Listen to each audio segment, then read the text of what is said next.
Me permite un segundo.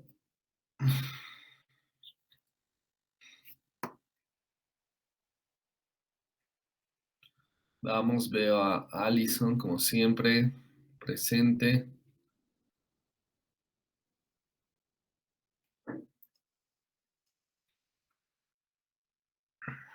Vamos a empezar a compartir.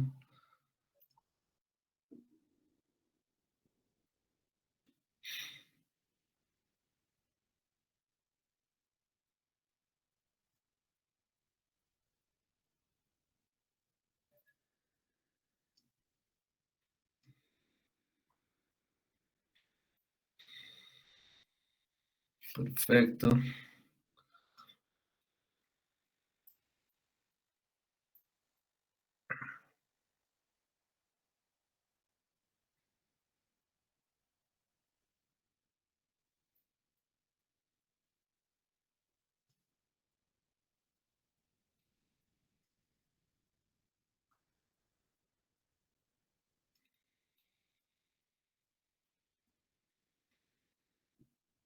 ¿Me escuchan con claridad? ¿Se ve la pantalla? Buenas noches, doctor. Sí, se ve. Perfecto. Entonces, buenas noches. Vamos a dar inicio a la clase teórica de la fecha, empezando con hueso y tumores óseos, ¿ok? Empecemos. Primero vamos a hablar de su estructura y su función. Ustedes bien saben que el cuerpo humano está compuesto por 206 huesos. Esto representa el 12% del peso corporal.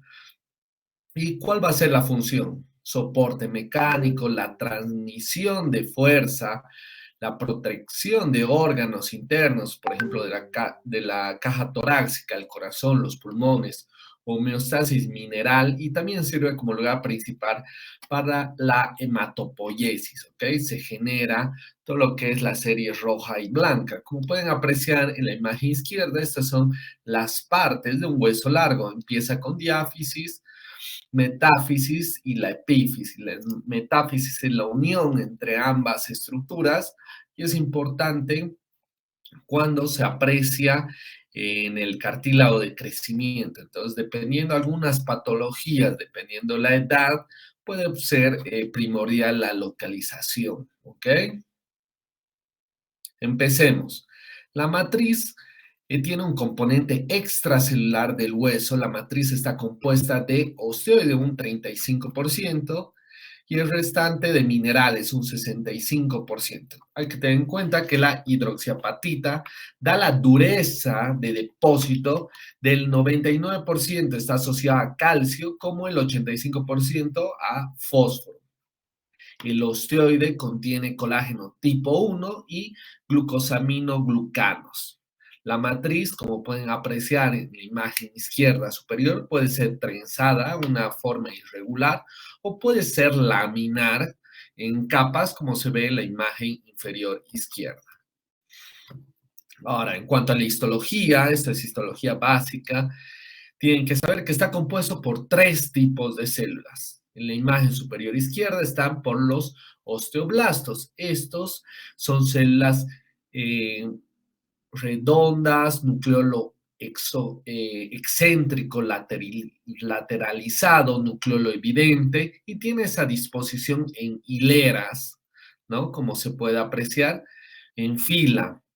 También se evidencia en la superficie de la matriz osteoide y sintetizan, transportan y ensamblan la matriz y regulan también la mineralización, ¿ok? Esa es su función principal de los osteoblastos. Posteriormente vamos a ver a los osteocitos, como pueden apreciar, estos tienen un halo blanco porque tiene proyecciones dendríticas de su citoplasma, se extiende y estas se llegan a conectar. Estos están de manera aislada, los anteriores estaban en una composición en hilera y están interconectados por una intrincada red de prolongaciones citoplasmáticas dendríticas. Además, ayudan a controlar lo que es el calcio y el fósforo.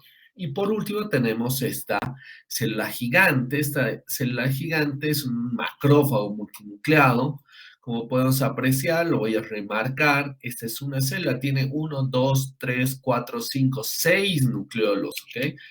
Es un monocito especializado, el cual circula y reabsorbe el hueso, ¿ok? Tiene la función de reabsorción. Acuérdense que cualquier macrófago fagocita, entonces puede haber fracturas, puede haber microorganismos, puede haber tuberculosis ósea. Entonces, esos macrófagos están en su función de fagocitar tejido necrótico como microorganismos. Ahora vamos a hablar de la osteonecrosis, necrosis avascular. Específicamente, ten en cuenta que es el infarto del hueso y la médula es común ambos. Está limitada a la cavidad medular o afecta tanto a la médula como a la corteza. Pueden ser diferentes causas, muchas de ellas son las fracturas y el abuso de corticosteroides, ¿no? Entonces, no es recomendable en pacientes de la tercera edad, que sean multigestas, mujeres de paso. Recuerden que hay un incremento, hay una pérdida, diré, de lo que es de la densidad ósea, ¿no? En las mujeres, si son multigestas y si abusan de corticoides, entonces van a tener una tendencia a producirse algunas fracturas a este nivel.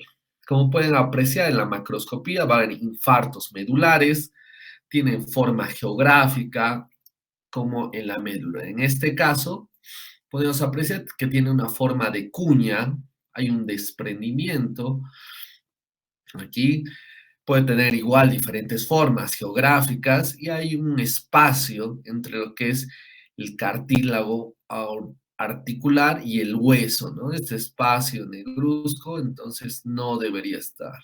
También la coloración más pálida, a diferencia del resto de lo que sería el parénquima óseo, ¿no? La cabeza femoral en este caso. Así se ve una necrosis avascular. En la microscopía se ven estas lagunas vacías, redondeadas de adipocitos necróticos. ¿Cómo se puede apreciar este nivel? Esta es una porción, esta es una laguna, y crecen a medida que crecen a este nivel, y pueden apreciar que estas son colonias bacterianas. Hay infección de por medio, hay necrosis, no se puede apreciar lo que sería los núcleos celulares a este nivel, están sin nucleolos. Entonces, hay que tener en cuenta que presentan, en cuanto a la clínica, tienen mucho dolor, inicialmente se asocia a la actividad, al movimiento, ya no pueden caminar, posiblemente llega a una artrosis secundaria por la ausencia de movilidad y se aprecia esos infartos medulares que suelen ser pequeños y clínicamente silentes, pero a medida que progrese la enfermedad pueden crecer, ¿ok? Vamos a hablar de la osteomelitis. Les he dejado ahí una estrella porque es importante, ¿no? Puede ser una pregunta de examen, la cual es la inflamación de los huesos y la médula secundaria a una infección. Se presenta como foco primario, solitario de enfermedad, puede ser una complicación de cualquier infección sistémica. Y como pueden apreciar en la imagen izquierda, ya se aprecia este denso infiltrado inflamatorio, específicamente polimorfo nuclear neutrofílico. Todo lo que ven parece neutrófilos, muchos neutrófilos. Eso es abundante. Y se aprecia que están a nivel del hueso también. Normalmente tiene que haber solamente en el centro algunos neutrófilos, pero esto es de manera exorbitante, se aprecia, se evidencia un denso infiltrado inflamatorio neutrofílico, entonces es de consideración, ¿no? La osteomelitis. Hay que tener en cuenta la osteomelitis piógena, que es por bacteria. Llegan al hueso por diseminación hematógena, sitio continuo o de manera directa. Por ejemplo, en niños no va a ser lo mismo que en adultos. En niños hay una diseminación hematógena que involucra los huesos largos. Es decir, hay muchos niños que se fracturan los huesos, los dientes específicamente, y de esa manera hay una infección a través de una carie, por darles un ejemplo, y que eso presenta una infección, ¿no? Ya hematógena, se disemina por todo el cuerpo, llegando así a huesos largos. Y en adultos presentan fracturas abiertas, intervenciones quirúrgicas o puede ser por diabetes. Recuerden que muchos adultos quieren realizar deportes ya a su vejez, ¿no? Se ponen a hacer ejercicios, deportes de contacto, por darles un ejemplo, entonces se ponen a jugar fútbol y se fracturan. Y una fractura expuesta, su hueso está expuesto en el aire. ¿Y cuál es la bacteria? El Staphylococcus aureus, que está en el ambiente, en la tierra, en la arena, en el pasto. En un 80 o un 90% de los casos es específicamente por esta, pero no es la única, ¿no? Porque puede estar la Escherichia coli, Pseudomonas, Klebsielas, con infecciones del aparato geniturinario o en consumidores de drogas intravenosas, ¿no? Ya es más difícil, la Klebsiella, las Pseudomonas son más resistentes, a diferencia del resto. Y tener en cuenta la imagen de la izquierda, como podemos apreciar de igual manera un denso infiltrado inflamatorio, linfocitario, pero hay un predominio polimorfo nuclear. ¿Por qué digo polimorfo nuclear? Porque se ven que son polilobulados, son neutrófilos en su mayoría. Entonces llegan a este nivel y miren, quieren formar hasta abscesos, están de manera conjunta. Vamos a hablar también por su localización, ¿no? Dependiendo la edad, tiene una mayor predilección por una región o por otra. En recién nacidos, los vasos metafisiarios penetran en la placa de crecimiento, lo que provoca una infección frecuente de la metáfisis y la epífisis, a diferencia que en niños, que es simplemente la metáfisis. Y a diferencia de los adultos, como le hemos explicado anteriormente, se evidencia un predominio por las regiones subcondrales, ¿no? Por ejemplo, la necrosis vascular es un sitio específico que puede llegar, puede tener mayor predilección a tener una infección de hueso, ¿no? Tener en cuenta que puede tener una fase aguda como una fase crónica. Todo lo que hemos visto hasta ahora era fase aguda porque se veía un predominio neutrofílico. Las bacterias proliferan y reclutan neutrófilos al sitio específico, ¿no? La necrosis de las células óseas y de la médula ósea, esto ya se ve a las 48 horas. Pero ya cuando hablamos de una fase crónica, ya incluyen otras células, por ejemplo, células crónicas reclutadas durante la primera semana, por ejemplo, liberan citocinas y esto produce una resorción ósea. Como les decía, para que haya una resorción ósea, tienen que llegar los macrófagos para poder fagocitar ese tejido necrótico, esas bacterias, ese tejido acelular. Entonces hay un crecimiento de tejido fibroso hacia el interior, tratando de reparar el sitio de afección y presentan el depósito periférico de los huesos reactivos, ¿no? Estas células inflamatorias pueden ser los osteoclastos específicamente, como también linfocitos y células plasmáticas. Recuerden que las células plasmáticas presentan un núcleo excéntrico lateralizado. En cuanto a la clínica, presenta malestar general, fiebre, escalofríos, leucocitosis, dolor punzante intenso sobre el hueso infectado. La radiografía presentan, como pueden apreciar en la imagen izquierda, esa destrucción ósea, ¿no? Un foco lítico rodeado de esclerosis. Miren, todo esto está afectado. Entonces hay una infección de por medio y hay una destrucción ósea, a diferencia de la mitad superior que se encuentra bien, ¿no? Entonces ya hay una alteración ósea en la radiografía, como podemos apreciar en esta imagen de igual manera, ¿no? Pero cuando es ya con osteomielitis por micobacterias, hay que tener en cuenta que es más destructiva. Si se aprecian una con otra, esta es ya de toda la tibia, ¿no? Entonces ya hay una afección mayor en todo el eje del hueso. Es más destructiva, más resistente, son personas, no es cualquier persona, ¿no? Son personas inmunodeprimidas con tuberculosis pulmonar o extrapulmonar, se transmiten por sangre y se originan de un foco de enfermedad visceral activa. En cuanto a la microscopía, como bien saben, lo hemos repetido todo el año, ustedes piensen, se tienen que ir sabiendo que la tuberculosis extrapulmonar, ¿no?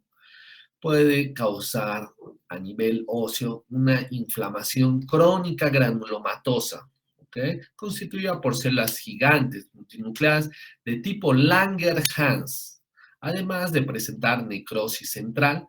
Entonces no es cualquier necrosis, es una necrosis calcificante. En la macroscopía se va a ver como queso, por eso el nombre calcificante. Además, presentan los macrófagos, van a tratar de fagocitar el bacilo de Koch, ¿no? Entonces, eso se ve con la tinción de Ziehl-Nielsen. Entonces, se ve positividad del microorganismo cuando es magenta, ¿ok?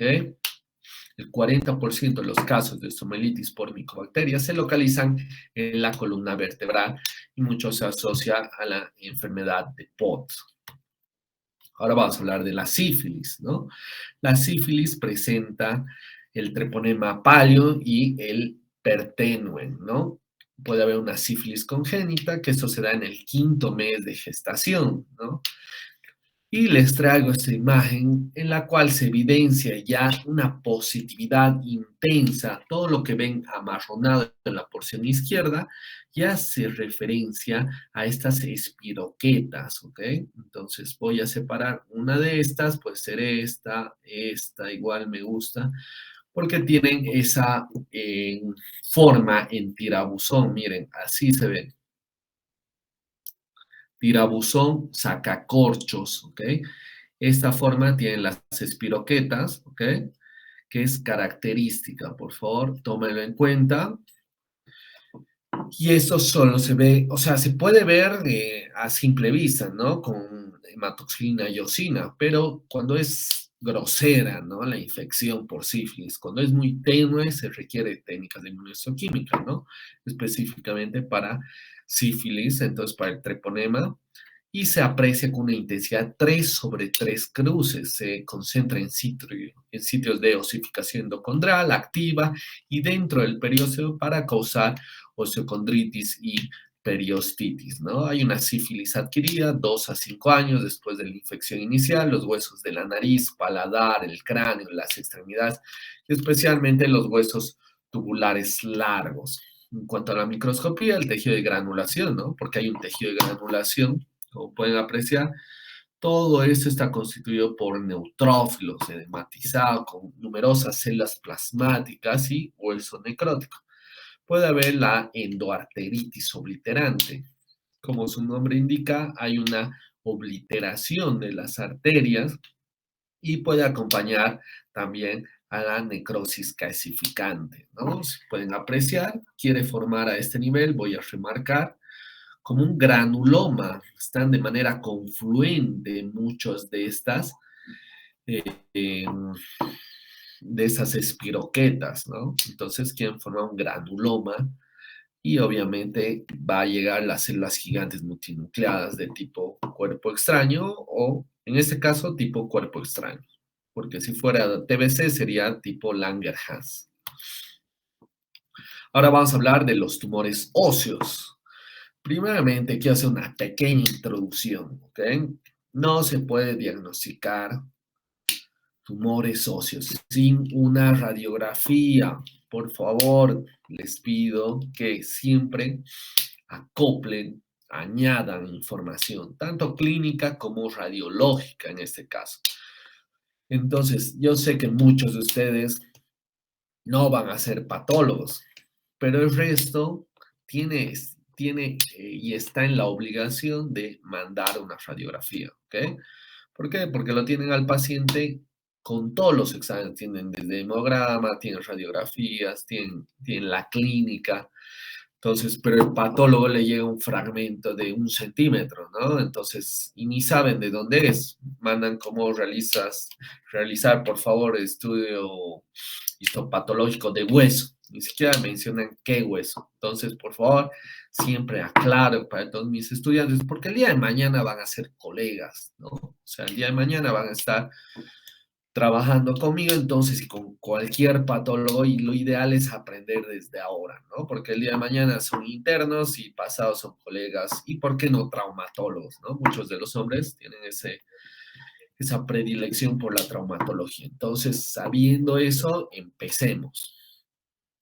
Vamos a hablar de los tumores formadores de hueso. Son dos específicamente, los he tratado de unir, porque son tumores benignos. En la microscopía tienen las mismas características histológicas, solo que difiere en el tamaño. Estamos hablando del osteoma osteoide y del osteoblastoma. Son tumores benignos. El osteoma osteoide mide menos de 2 centímetros, más que todo en hombres. 20 años, está asociada al esqueleto apendicular, alrededor del 50% afecta a la corteza del fémur o a la tibia, presenta un dolor nocturno intenso y el tratamiento puede ser con aspirina o AINES. Puede llegar hasta ablación por radiofrecuencia, ¿no? Para este tipo de lesión ósea. Tener en cuenta que este es menos de 2 centímetros. A diferencia del osteoblastoma, que es más de 2 centímetros, tiene una predilección por la columna posterior, ¿no? Esa es la diferencia. Presenta en láminas, puede proyectarse en pedículos, causan dolor que no responde al tratamiento con aspirina, no inducen al hueso cortical reactivo y el tratamiento más que todo va a ser el raspado, el legrado. Como pueden apreciar en la imagen izquierda, es una lesión bien delimitada, conservada. Entonces, no hay mucho problema, es muy frecuente, eso puede estar hasta en el diente, ¿no? Yo lo he visto en todo lado, en las muñecas, y sigue teniendo esa forma bien circunscrita, ¿no? Que vamos a ver en la imagen superior izquierda, tiene esa forma bien redonda, simétrica, con bordes prominentes, precisos, ¿ok? Así se ve en la macroscopía, ¿no? Son masas bien delimitadas, redondas, ovaladas, de tejido hemorrágico, granulado, de color pardo, ¿no? Y en cuanto a la microscopía, como pueden apreciar en la imagen inferior izquierda, presentan trabéculas interconectadas al azar de tejido óseo, revestidas por una sola capa de osteoblastos prominentes y rodeadas por tejido conjuntivo laxo, con muchos capilares dilatados y congestidos. Como pueden apreciar, tienen esta red vascular, ¿no? Como si fuera una red vascular, que son trabéculas óseas que tienen esa disposición y presentan estas áreas, ¿no? Más vasculares y lo importante es los osteoblastos, ¿no? Entonces, los osteocitos se pueden apreciar que no tienen atipia citológica, están en hilera bien delimitados con la matriz, entonces no hay atipia citológica, no hay por qué alarmarse, es un tumor benigno. Y esto se ve en ambas patologías, tanto como en el osteoma osteoide como en el osteoblastoma. Ahora vamos a hablar del osteosarcoma. Este es el principal, por favor, anótense. Es el tumor maligno. Se ve un 20% de todos los tumores óseos malignos. El 75% ocurre antes de los 20 años, o sea, son pacientes jóvenes. Y el restante 25% se ve en edad avanzada, ¿no? Pues está asociada a enfermedad de Paget, infartos óseos o a radioterapia previa, ¿no? Entonces, tratan, por ejemplo, de hacer radioterapia al recto y obviamente, ahí no, diré, quieren hacer radioterapia, por ejemplo, a la próstata y obviamente llega a las vértebras. Entonces hay una afección, puede haber una causa, un inicio a que se dé un osteosarcoma, ¿no? Anótense esto, todos los tumores óseos tienen una predilección sobre el sexo masculino, ¿ok? Hay muchos tumores que tienen una predilección por el sexo femenino. En este caso, todos los tumores óseos son para los hombres, ¿ok? En resumidas cuentas, estamos maldecidos con los tumores óseos. Entonces, miren, 1.6% 1.6 en relación al 1 de las mujeres. Tiene una predilección masculina. ¿Okay? Y ya se aprecia que hay una predilección por la región metafisiaria a nivel de los huesos largos. El 50% se localizan en el fémur distal o en la tibia proximal. En cuanto a la clínica, presentan dolor por fracturas patológicas y como pueden apreciar en la radiografía de la imagen izquierda ya se aprecia, ¿no?, estas áreas espiculadas. Hay una afección ya a nivel de la metáfisis, hay una en la corteza, ¿no? Y atravesó. Entonces, ya podemos apreciar que tiene esa imagen como sol naciente, algunos libros lo refieren, como si es como si quisiera salir, ¿no? Los radios, los rayos solares, sol naciente, recuerden eso, ¿ok? Esa es pregunta de examen de muchas residencias. Entonces, tenerlo en cuenta, ¿ok? El tumor en crecimiento forma una masa destructiva, mixta, lítica y plástica, ¿no? Con márgenes infiltrantes. Es muy difícil, por eso directamente se hace una resección, una amputación, ¿ok? En cuanto a la patogenia, más que todo, adolescentes, menos de 20 años, hemos dicho. Segundo.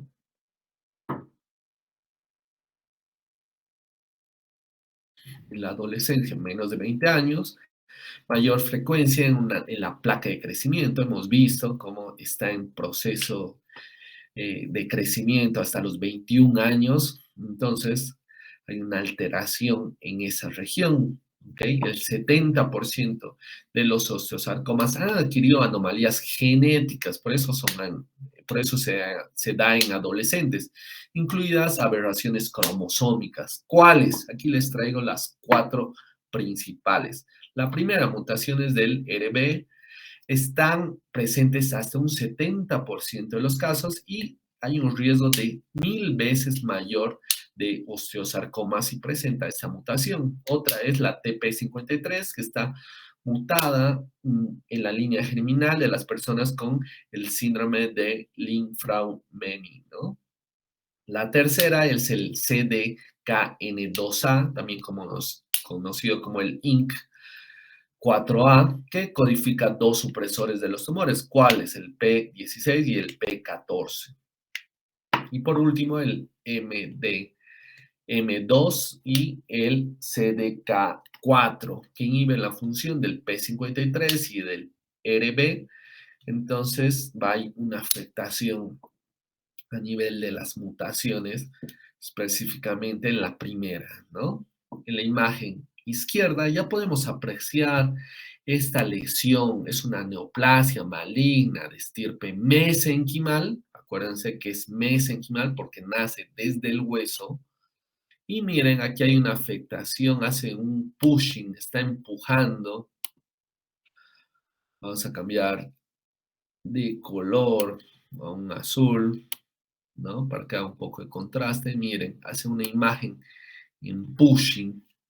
Aquí debería haber trabéculas, ¿no? Pero esta lesión destructiva, lítica,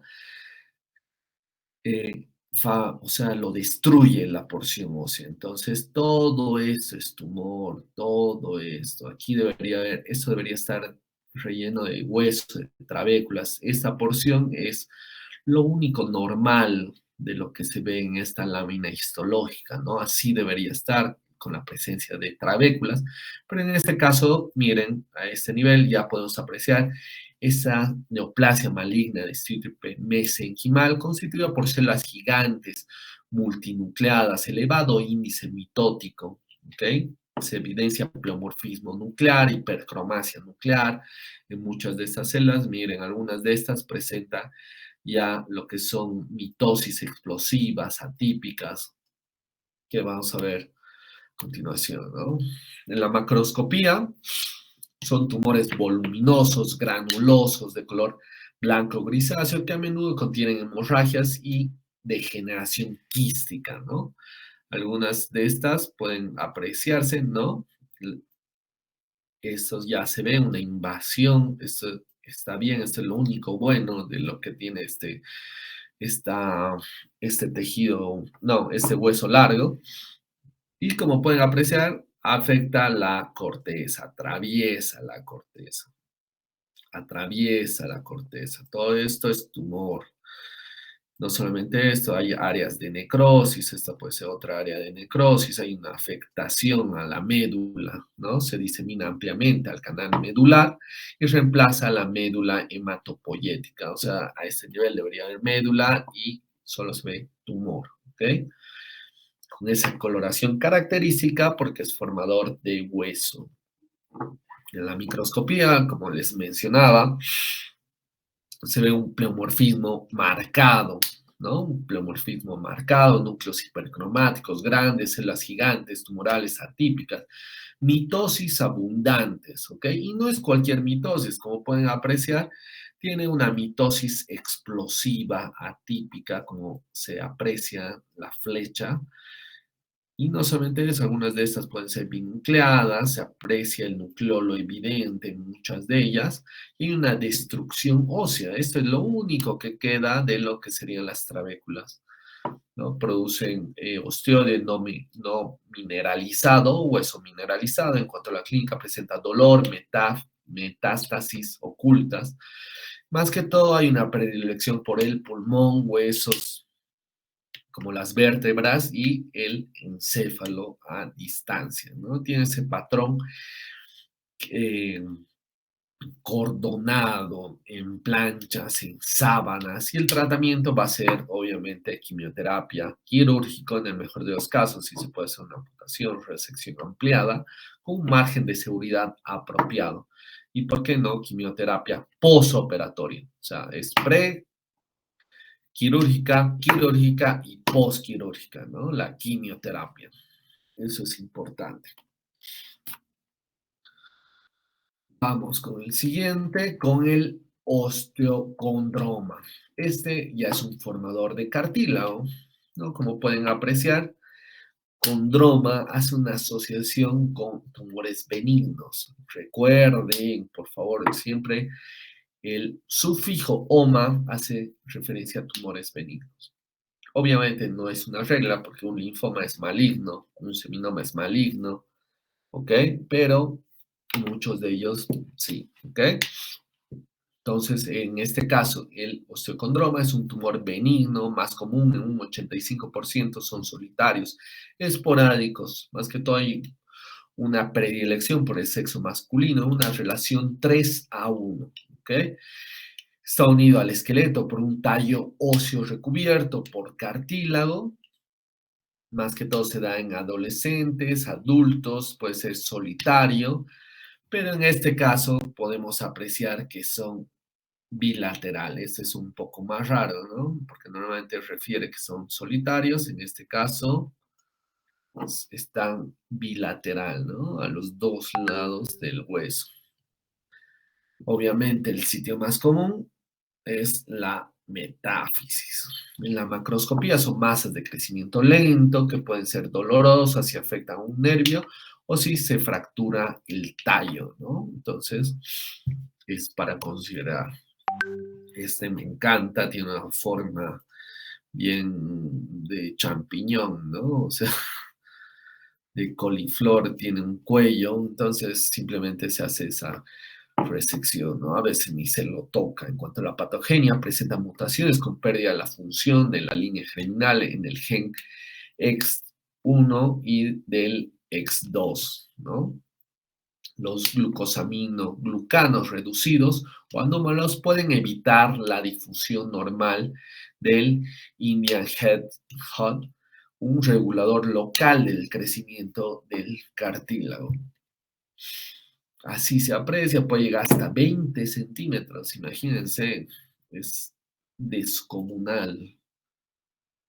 Entonces podemos apreciar de igual manera, ¿no? Tiene una base condroide, por eso no es tan osificada como esta porción, ¿no? O sea, por eso es condroide y es fácil de identificar. En la microscopía vamos a ver como una cápsula compuesta por cartílago hialino benigno y está cubierta por un pericondrio. Así se ve. Entonces, esta porción,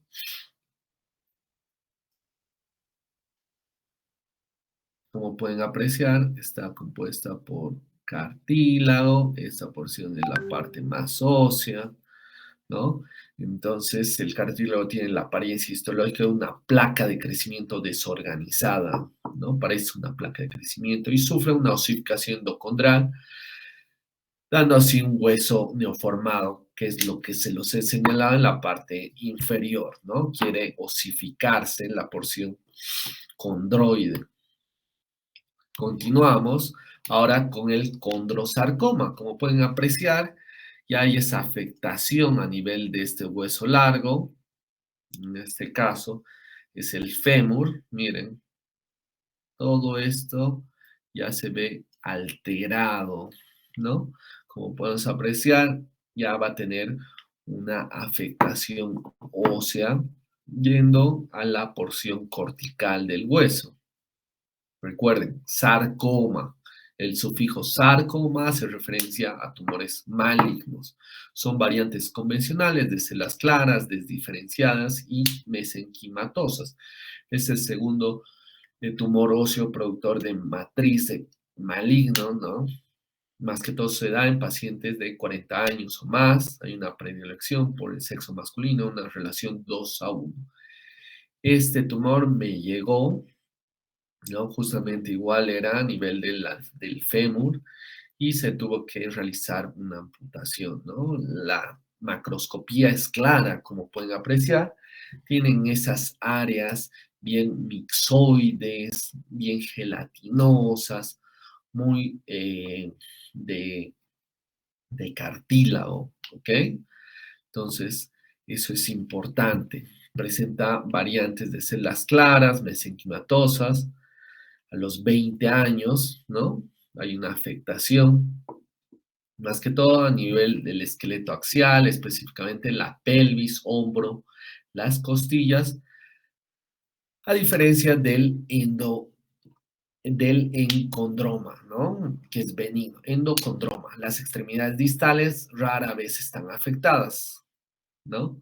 En las radiografías se presenta esa matriz calcificada del condrosarcoma que aparecen focos de densidades floculentas, ¿no? Como pueden apreciar, ya hay una afectación, hay una invasión, toda esta porción ya atravesó y se aprecia esa coloración bien mixoide, brillante en todo el hueso, ¿no?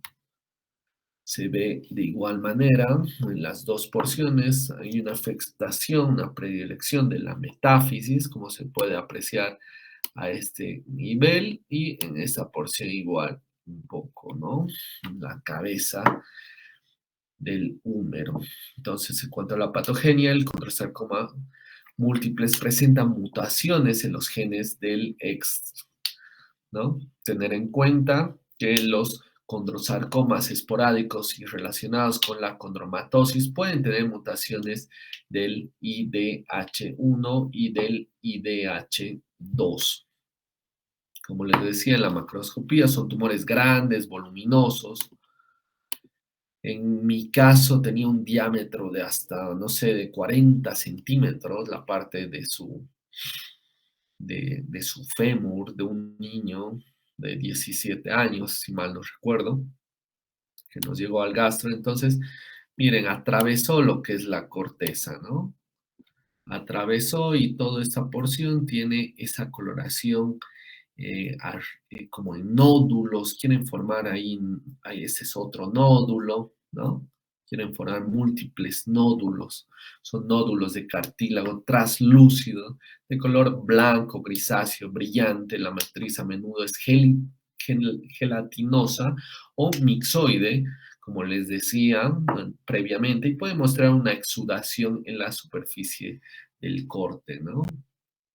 Entonces, ya podemos apreciar que quiere formar estas pequeñas nodulaciones, ¿no? En cuanto a la microscopía, el cartílago neoplásico infiltra el espacio medular y rodea las trabéculas óseas preexistentes. El condrosarcoma varía en celularidad, el grado de atipia citológica y la actividad mitótica. En función a esto se clasifican desde el 1 al 3, ¿no? Pues un condrosarcoma grado 1, grado 2, grado 3 y todo esto se evalúa por el grado de desdiferenciación, el grado de atipia, el grado de anaplasia, ¿no? Que puede llegar a tener la célula. Este grado de atipia, un elevado índice de mitótico, esto se evalúa con el Ki-67, ¿no? El índice de proliferación nuclear. Entonces, de esa manera vamos a ver qué células están afectadas, ¿no? En la microscopía, en la imagen izquierda, podemos apreciar, como les decía, estas pequeñas nodulaciones, ¿no? Forman múltiples y este puede ser uno grande, ¿por qué no? ¿No? Entonces quiere formar múltiples nodulaciones. De cartílago hay una afectación, esta trabécula debería estar unida acá, entonces hay una afectación lítica a nivel del hueso, y en la macroscopía, como les decía, puede ser un grado 3. Este ya es un grado 3 porque se aprecia un marcado pleomorfismo nuclear, una hipercromasia nuclear, esta es una mitosis atípica, entonces el grado de desdiferenciación es muy amplio. Y como decía, aquí hay una porción, una célula clara, ¿no? Como hemos mencionado previamente. En el tratamiento hay una resección quirúrgica ampliada, ¿no? Ante tumores mesenquimatosos y desdiferenciados, es más quimioterapia adyuvante para poder facilitar con el tratamiento, ¿no? Y por último les traigo el sarcoma de Ewing. Es un tumor de origen desconocido. Y tengo una anécdota, ¿no? Siempre me acuerdo que no sé quién me envió una boleta diciendo sarcoma de Edwin. Y hasta el día de hoy todavía no conozco a un Edwin, ¿no? Imagínense cómo es, cómo cambia una letra y lo vuelve, no sé, bizarro, ¿no? Sarcoma de Edwin. Obviamente podría ser una enfermera o un interno, un estudiante, ¿no? Entonces, no quiero que caigan en eso. Cualquier cosa, pregunten, ¿no? Porque después esto pasa por siempre, ¿no? Entonces, siempre me recuerdo de esta anécdota y de esta manera comienzo siempre ese tumor que es el sarcoma de Ewing. Ese sarcoma de Ewing está englobado con los tumores de células redondas pequeñas y azules, ¿ok? En estos están los linfomas, los tumores neuroendocrinos, tumores desdiferenciados, como sería, por ejemplo, un lobulillar de mama, como un carcinoma de células en anillo de sello, ¿no? Un gástrico, ¿por qué no? Porque son células redondas, pequeñas y azules, ¿ok? Un neuroendocrino, un tumor de Merkel, y se engloba justamente con el sarcoma de Ewing, ¿no? El 6 al 10% de los tumores óseos malignos. Y esto es importante, niños, el 80% de los pacientes son menores de 20 años, hay una predilección por los niños caucásicos y más que todo en la diáfisis de los huesos tubulares largos, especialmente el fémur y los huesos planos de la pelvis, se presentan como una masa dolorosa que aumenta de tamaño. Entonces, el paciente es un niño que no puede dormir, ¿ok? Tiene un dolor persistente por las noches más que todo. ¿Ok?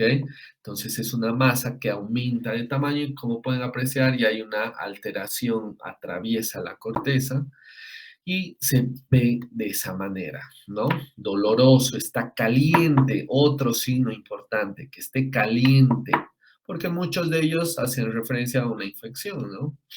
Doloroso, está caliente, inflamado, simula una infección, ¿no? Tiene fiebre, velocidad de sedimentación elevada, anemia, leucocitosis, y al final termina siendo un sarcoma de Ewing. Como pueden apreciar, ya se ve una alteración. Todo esto hace referencia a las células, ¿no? Que van a ser células monomorfas a este nivel, y hay una destrucción de muchas de esas trabéculas. Aquí debería haber continuidad de muchas de ellas, y En la radiografía es un tumor lítico destructivo con márgenes permeables apolillados que se extienden a tejidos blandos circundantes. Y así se ve en la microscopía, por eso les decía que es un tumor que está englobado con los tumores de células pequeñas, redondas y azules, ¿ok? Es uno de ellos, el sarcoma de Ewing, obviamente si no se tiene inmunohistoquímica, porque si se tiene, se hace FLY1 y todo lo que marca positividad de manera marronada es tumor. ¿Okay? En cuanto a la patogenia, presenta un 90% de translocación equilibrada que involucra el gen EWSR1, ¿no? Por su nombre, por sus siglas, que es Ewing Sarcoma, ¿no? 1 del cromosoma 2. Y hay una afectación del gen FLY1 del cromosoma 11, que crea un gen de fusión, que es la fusión de ambos, ¿ok? De ambos genes. En cuanto a la macroscopía, surgen de la cavidad medular, invaden a la corteza, el periósteo y a los tejidos blandos. Entonces tiene una afectación muy agresiva. Es blando, de color blanco, con hemorragia y múltiples áreas de necrosis.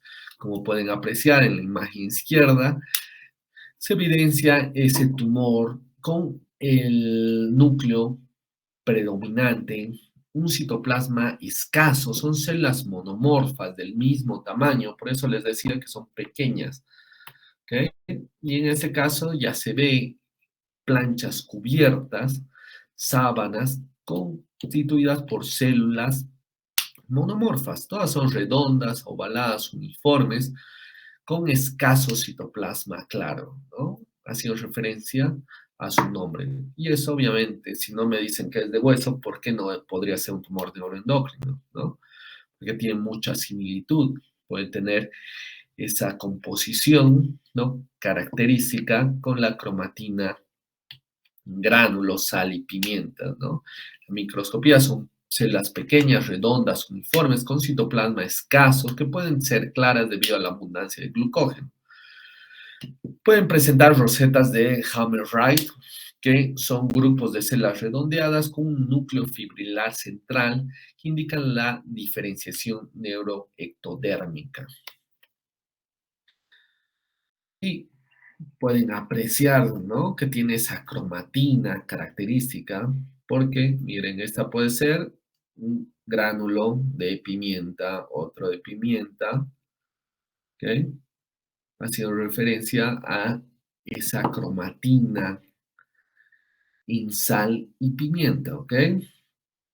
Y esta es una en sal, cromatina sal, y otras son en pimienta, que presenta este tipo de tumor, ¿no? Cuanto al tratamiento y pronóstico, la quimioterapia neoadyuvante seguida de una resección quirúrgica y quimioterapia adyuvante postquirúrgica con o sin radioterapia ha logrado una supervivencia a los 5 años del 75% y tasas de curación a largo plazo de un 50%.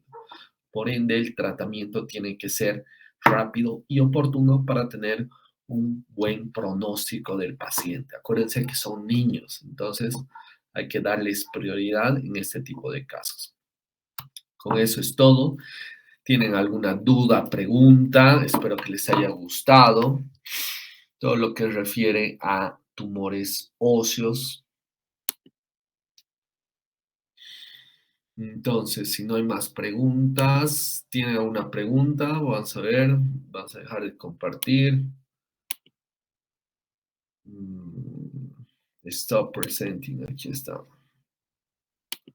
Vamos. ¿Tienen alguna duda, pregunta respecto al tema?